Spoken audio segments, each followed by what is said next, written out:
Do you ever get that feeling that your city just wasn't really built for you?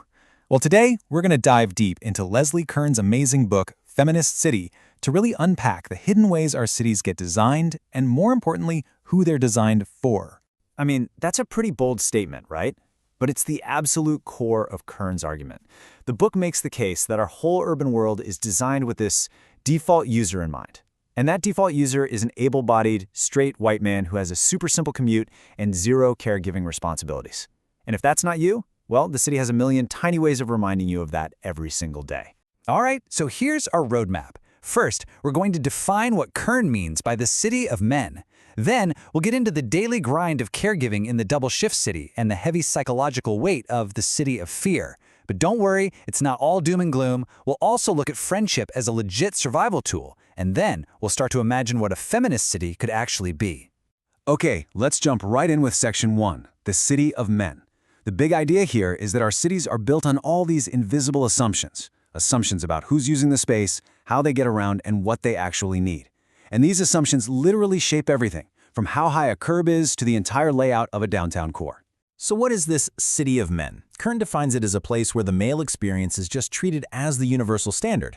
Now, this isn't some big malicious conspiracy. It's more like the world has seen men's lives as the default setting for so long that all the hurdles and obstacles other people face just don't even show up on the radar. They're invisible. And to make this crystal clear, Kern gets really personal. She compares her own experience of city life to her brother's. I mean, think about it. Same city, same background, but totally different worlds. He's never walked home with his keys poking out between his knuckles like a weapon. She does it all the time. He's never been physically pushed out of the way for taking up space with a stroller. She has. Gender, as she points out, is the variable that changes everything. And that right there is how the cycle just keeps going. The folks who are designing our transit systems, making zoning laws, even planning the snow plowing routes, they are still overwhelmingly men. So, of course, the barriers stay invisible. A straight-shot subway line in the financial district? That gets prioritized. The winding, multi-stop bus journey of a parent dropping off a kid, grabbing groceries, and then heading to a part-time job? Yeah, that's an afterthought. So this design by default leads us right to our next point. It has real, everyday consequences for caregivers in what Kern calls the double-shift city. You know, that's the city you experience when you're juggling a paid job with all the unpaid work of care. And anyone who's ever tried to navigate a city with a stroller or a wheelchair or heck, even just a bunch of grocery bags, you know exactly what this is about. The city just transforms into an urban obstacle course. A broken elevator isn't just an inconvenience, it's a total dead end. Those turnstiles that are fine for one person become these impossible barriers when you've got a kid with you. This question is so central to the book because it just forces you to rethink, well, everything. Just take a second and imagine it. A world with ramps everywhere. Public bathrooms that actually have changing tables and enough space for you and your kids. Transit systems designed to accommodate the tools of caregiving. It's not a fantasy, you know. It's just about shifting our perspective. And here's the kicker. This design isn't just inconvenient, it's expensive. Most transit systems are built for a simple trip, from a suburb to a downtown office and back. But a caregiver's journey is way more complex, right? It's A to B to C to D, and every leg of that trip can mean paying another fare. It ends up being a pink tax, a financial penalty for doing the essential, unpaid work that keeps our society running. Okay, so we've talked about the physical stuff, the stairs and the turnstiles. But now we need to shift to the psychological barriers. This section is on the city of fear and how that constant, low-level buzz of potential harassment or violence completely shapes how women experience public space. Kern connects this fear directly to the idea of rape culture. And this isn't just about the act of violence itself. It's about all the societal junk that surrounds it, the attitudes and excuses that normalize and sustain it.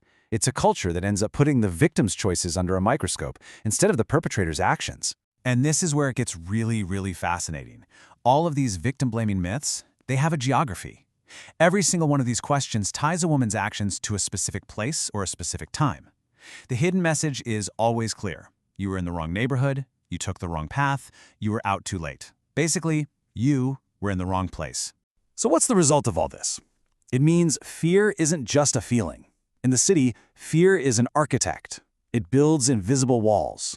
It creates these detailed mental maps of safe streets and no-go zones.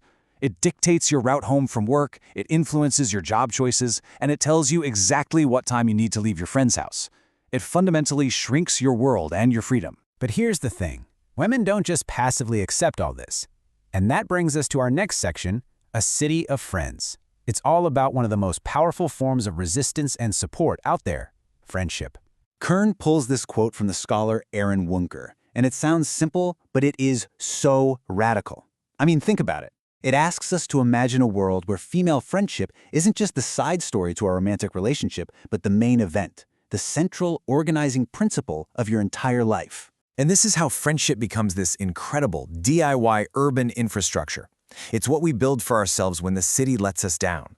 It provides safety. That's the text me when you're home message. It offers real, material support, like sharing childcare. It creates freedom by giving us the courage to go places and do things we might not do alone. And ultimately, it's world-making. It's about building powerful, alternative support systems that exist outside the traditional family unit. All these acts of friendship and support, they really point the way forward, which brings us to our final section, moving from critique to action, toward what Kern calls a city of possibility. Now, this is a super important takeaway. There's no single fixed blueprint for the feminist city. It's not about designing one perfect utopia. It's actually more of a process. It's an ongoing commitment to always be asking questions, to challenge assumptions, and to keep remaking our cities to be more fair and just for absolutely everyone. So, if it's a process, what guides it? Well, Kern lays out some core principles. First, you center the margins. So instead of designing for that default user, you start with the needs of the most vulnerable: a single mom, a disabled person, a senior citizen. You actively work to dismantle barriers, both the physical and the social ones. You build a city that is care-centered, that recognizes that care work is the glue holding everything else together. And you value all kinds of relationships and households, not just the nuclear family. And this last point is absolutely crucial. A feminist approach has to be an intersectional one. It means you have to recognize that a so-called solution for one group, like, say, more policing to make some women feel safer, might actually make the city much more dangerous for communities of color. It's about building solidarity and never trading one group's safety for another's. And that really leaves us with this final, massive question. What would it actually feel like to walk through a city where you knew at every single turn that your presence, your needs, and your safety were actually part of the plan? What if your city was truly designed not just for some of us, but for all of us? That's a powerful thought to carry with you the next time you step out your front door.